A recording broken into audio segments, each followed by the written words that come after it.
How's that? Do I have to have Cool. basically enable this notification for my like phone if when it sees the video? Yeah, like it will send you a video. I don't. I usually have saved them in my phone, but am I supposed? Do I have to yet make it able to email it back out, or can I just?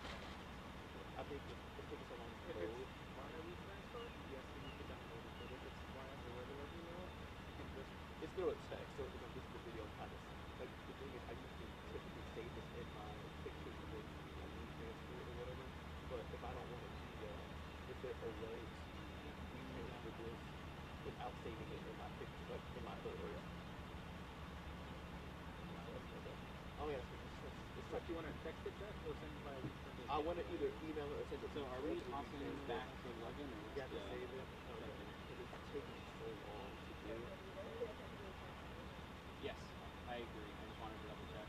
Just ignore it. It's taking long. So, well, the thing is, anytime taking so Yeah, long. because if that's the case, then we need to go back to Megan before we can get Logan back up. Just the way. Okay.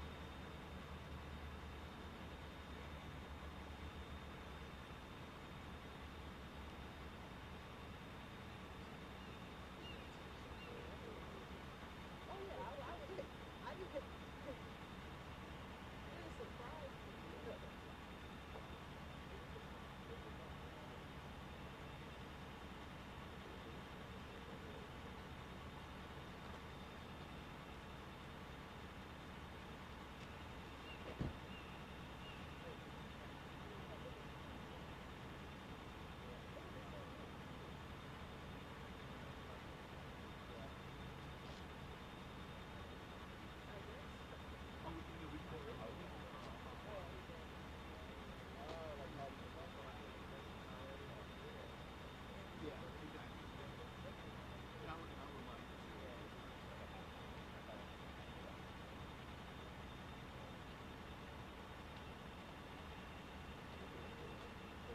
Reminded you this is the reason for the phone being like Like half an hour. that's it. I'm producing, but they already getting around to the next thing. He was like, oh, several weeks ago, this is about like email thing and everything. So I was being asked for something, so I wouldn't dump from anybody else's. So I just wanted to make sure you were aware and make sure you're not getting anybody else's. But maybe once you get blocked out, then I can the same. That's true. But I just don't want to see. I mean, yeah, now, but you know, like different. Like I would have to, so I would have to spam their folders. I'm not opposed to doing that, but as long as people can, um, yeah, as long as you can zoom in and don't do it.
save it and then retransfer it. Yeah, no one's gonna. But for whatever reason, it's not loading into my folder area.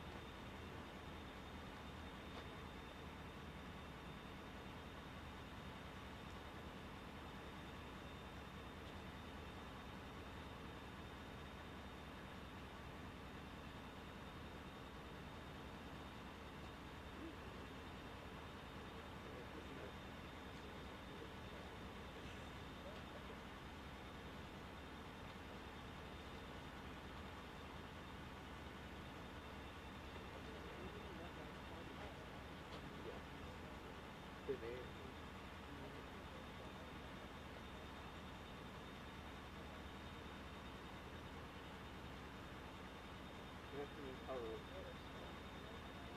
Anthony Hubbard.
Alright, did you get that video? Yeah. Okay, perfect.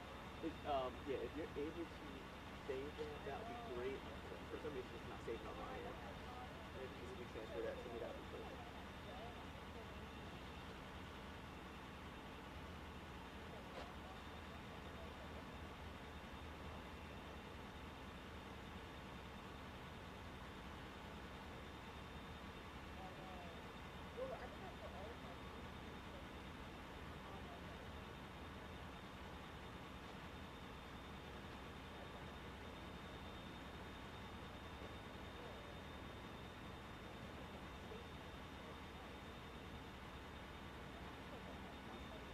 Do you want me to save that onto my phone?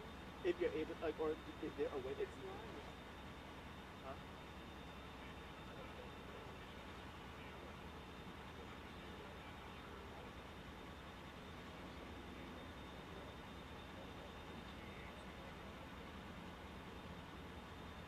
That's what it's Can you load it with?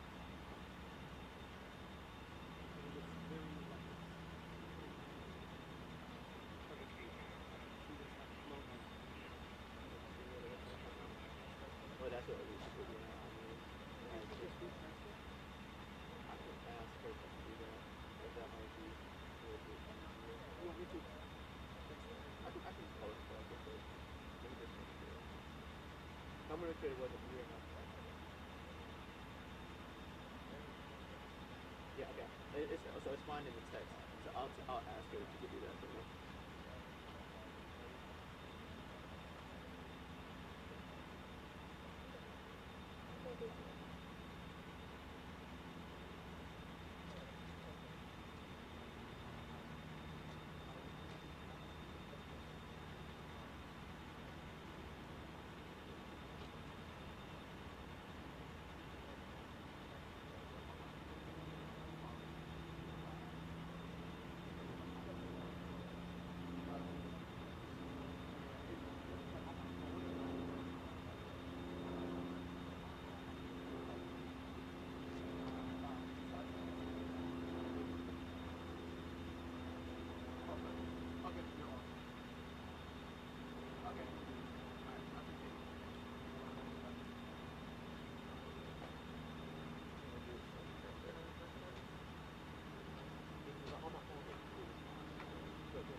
imagine that would be scared that it might die, but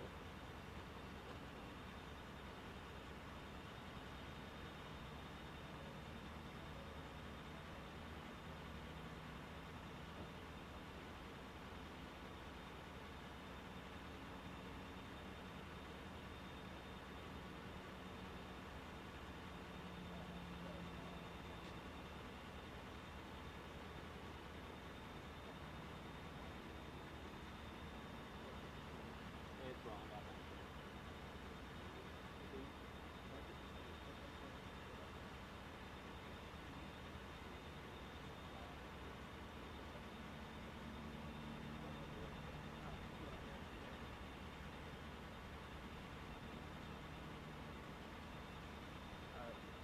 I look at all the, you know, I don't know what was about it. But I agree. I need to socialize and speak that. And everything you guys were on that's not good.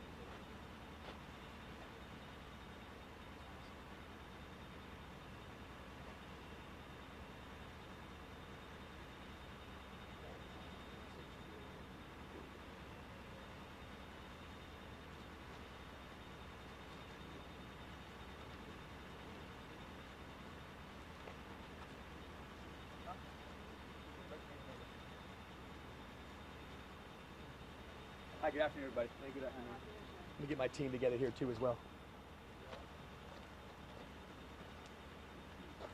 Hey, Corporal Suchi, we might have to. You want me to shut the truck off? Does that help you guys out a little bit? Yeah, sorry, brother. You got us right in the sun too. Good night. You want to wear your glasses, boss? Yeah, I'm definitely wearing my glasses. The sun's right in our face there too as well. Everybody okay with the sunglasses on? Everybody ready? So good afternoon. I am going to introduce who's behind me here and how we work in the St. Johns County Sheriff's Office is we want to get that clear, factual and concise information out from the get-go. So to my right and your left is Director Skip Cole, who's with our Criminal Investigation Division. Right next to his left and my right is Captain Bill Worley with our Criminal Investigation Division. To my left is Director Scott Beaver, who's over our Patrol Division. And then to his left and your right is our Sergeant Jason Kroll, who actually, this is his shift. So this morning around 5:42 a.m., the St. Johns County Sheriff's Office was dispatched to a burglary in progress of a storage unit. This storage unit is up on Palm Valley Road, just on this side of actually A1A proper. Our deputy sheriffs get there, they actually start working and clearing the facility. During the actually clearing of the facility, they actually discovered that one of these suspects is still in there, and they engage that suspect and take that suspect into custody for the burglary of the complex, of the storage unit. After or during the investigative part of that, they learned from that there's another accomplice, at least one suspect outstanding, that our deputy sheriffs basically go to work looking for in the immediate area. Our deputy sheriffs start looking for the additional suspects. We had some canine tracks too as well that kind of led to some different dead-end areas per se. And then again, our other deputy sheriffs in the area of Palm Valley, Ponte Vedra, Nocatee area started looking for some additional suspects involved in these burglaries. During that process, one of our deputy sheriffs actually comes upon a vehicle, a suspicious vehicle that is similar to what the description that was given on the property of the storage facility in the area of the Palm Valley outdoors or under the Palm Valley Bridge, which is not too far from our location today. This deputy sheriff actually approaches the vehicle. The suspect was in the driver's seat of the pickup that most of you have already filmed, and she makes contact with that individual. At first, he's being compliant, and then he later, some type of struggle ensues. We don't know yet until we download the body-worn cameras and the dashboard cameras from her car. With that being said, the vehicle takes off. Our deputy sheriff pursues the vehicle, heading towards Nocatee on Palm Valley Road, over the Palm Valley Bridge. Additional deputy sheriffs, we definitely know based on her radio conversation, our deputy sheriff know that she was in some type of struggle and she's needing assistance immediately. Now the deputy sheriffs join the chase in marked patrol units, and the chase actually leads in the direction of basically the road that goes into Ponte Vedra High School, and also too you can turn off that road into Davis Park, which is where a lot of our children here play in St. Johns County sports. As the vehicle actually enters down, heading towards Ponte Vedra High School, at the time we believe all three vehicles in the chase are relevant within each other. The lead vehicle takes an evasive action to basically stop the pursuit, and she attempts a pursuit. The vehicle actually spins and goes into a retention pond in front of some soccer fields where there was a very large amount of children and families actually playing soccer. The vehicle actually spins into this small retention pond. He continues to drive through the retention pond area, and the vehicle becomes disabled. Our deputy sheriff's original vehicle that actually tried to pitted him was disabled too as well. She jumps out of her vehicle. She immediately takes foot pursuit to the individual. He jumps out of his vehicle, which is that pickup truck, and he's noticed he has a firearm in his hand. He takes off running towards the soccer field where the children are playing. The other deputy sheriffs that are in the pursuit actually were in their cars still. He's running through the parking lot with a firearm. Our deputies, he takes basically a defensive posture between two vehicles at the end of the parking lot, and a shooting, we engaged the suspect at that time. The suspect at this time, we don't know his condition. He was life flighted off that the pad there at the soccer field, and we do not know the condition, but as soon as we get that condition, we'll put it out to you. Here's the main key behind this is we had a very large amount of children playing organized sports with their families. We had a reckless suspect with no caution at all for life, people in the parking lot walking around. And our deputy sheriffs took the actions they had to stop from having further injury and innocent people being killed. It breaks my heart when our deputy sheriff tell you today that as they're showing up for his backup, there's children prone out on a soccer field.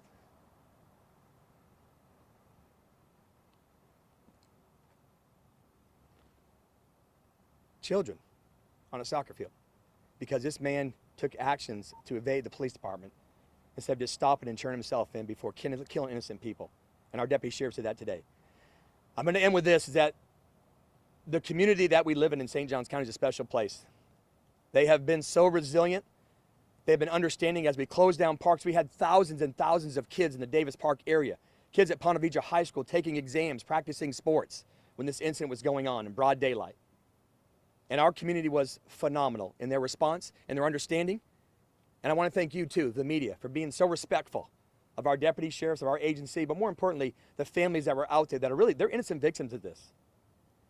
Also, I want to add too as well, we will be putting out additional information today by close of business from our Director of Criminal Investigation and his detectives on this as we continue to unfold and download and talk to so many witnesses involved in this case. Talk to our deputy sheriffs that were involved in this case. Figure out who actually shot, who didn't shoot. We got a lot of work to do. So at the close of business, by the close of business today, our sheriff's office will put out some type of full media release to you to update you on all the information. Because again, we're in the very early stages of a massive, multiple scene investigation. Again, a lot of people saw this too as well. So we're going to set up some type of bank or some type of informational network. Those kids, we want to make sure those kids and parents are provided the proper resources of what they may have seen or not seen, or just a simple fact that firearm is being shot in their immediate vicinity. It just happened in this case, it was the good guys. So with that, staff, anything else before I open up for questions? It's all good. No, sir. I'm going to open up for a few questions, and I'm not trying to be disrespectful, but my team is physically working multiple locations. And again, and now, you know, with the implementation of body-worn cameras in the St. Johns County Sheriff's Office over the last year, it's crucial that, of course, before we release any more facts, we look at the facts of the case. Any questions I can take? Sheriff, can you talk about the exchange of gunfire? The suspect, you said it was defensive action between two cars in the parking lot. Did he shoot at officers? Did officers return fire? And we were hearing that it sounded like a machine gun in the area. What was that exchange like? Sure, we simply know at this fact, of course, that there were multiple rounds, of course, that were fired. We're trying to figure out, we got a lot of work to do as far as how many, if any, rounds that he fired. We know for a fact that he was armed with a firearm, which was a pistol. And we know that there, of course, there was multiple exchanges with the St. Johns County Sheriff's Office. You know, when you have a suspect taking a defensive posture like he did between two vehicles, that gives us two engine blocks, basically, what he gives us between him and them. So he was making that ultimate decision. Was he going to engage our innocent children and families? Was he going to engage himself or engage the St. Johns County Sheriff's Office? So again, we're trying to figure that out. It'll be with ballistics, of course. It'll be with shell casings, of course, and it'll be body-worn camera footage, too, once we review that. And were there any other victims, you know, parents or children struck by stray gunfire, hit by one of the vehicles during evasive maneuvers? You know, we talk about, you know, how much training we do in law enforcement, and this is one of those cases where all the training comes together, where our deputy sheriffs back, per se, were to the children and to the families, and they were engaging the target in the opposite direction. However, the suspect doesn't see that the same exact way. So as we continue to go through this case and see if there were any other shots fired, but we have no other victims or outstanding suspects that we know of, except the deputy sheriff, the original deputy sheriff in the original that actually checked out with the suspect underneath the bridge. She does have some lacerations. We're trying to figure out where that came from, but she was bleeding somewhere on that scene where they had some type of struggle ensued underneath the bridge. And are you able to identify the suspect at this time? At this time, we have not identified the suspect. Again, he's in critical care, and we don't even have a new update of where he's at. So our detectives are in the hospital with him, and we will update you. Hopefully, we're hoping that something by this afternoon. Do you also know, can you confirm where that vehicle was found? Because I wanted to make sure, was that actually at the storage unit as well, or was that a different location away from the storage facility? So I'm going to turn over to one of my CID behind me, but the vehicle that was under the Palm Valley Bridge was the same vehicle that was actually pursued and the one that's actually now located in the retention pond. But as far as... That's accurate. It was, Okay. We contacted away from. Skip, please. Away from the facility. Okay. Never mind. Yep. So you said they were at a storage unit facility. Were they just breaking through multiple storage units? Was it just one particular unit they were after? Do we know? I would say that piece is still under active investigation. The burglary aspect of this and the leading up to the deputies involved shooting is still all under investigation. Those details will come out later. Do we know the identity of the person that is in custody right now who was arrested at the storage facility? Yes, we do know the identity, and that individual is being brought into our criminal investigations division in downtown St. Augustine to be interviewed. Is that a woman or minor in this case? Do we know who that person is? And that part is still under active investigation. And again, by the close of business today, we will, they've already talked down and talked, but there's just so many going on, and our detectives are spread out all of St. Johns County and I believe in Clay County too at the hospital. So with that being said, we're just spread out, but we will have you an accurate, clear, concise, and factual, all the facts we can give you as of today. I think it's important we put that out there. But again, this is one of those things where, you know, so much body camera footage with an incident that went on, basically started at 5:52 this morning with the burglary in progress, basically. So here we are, you know, almost 3 hours later, working that same crime. So again, we appreciate you. Most of you have my personal contact information. Corporal Greg Suchy is here. He will handle any additional questions or information you have. Again, I'm just going to thank you again for your respectfulness of our agency in this community. Thank you. Thank you. Thank you. Appreciate it. Yep. Thank you. I appreciate y'all. Thank you.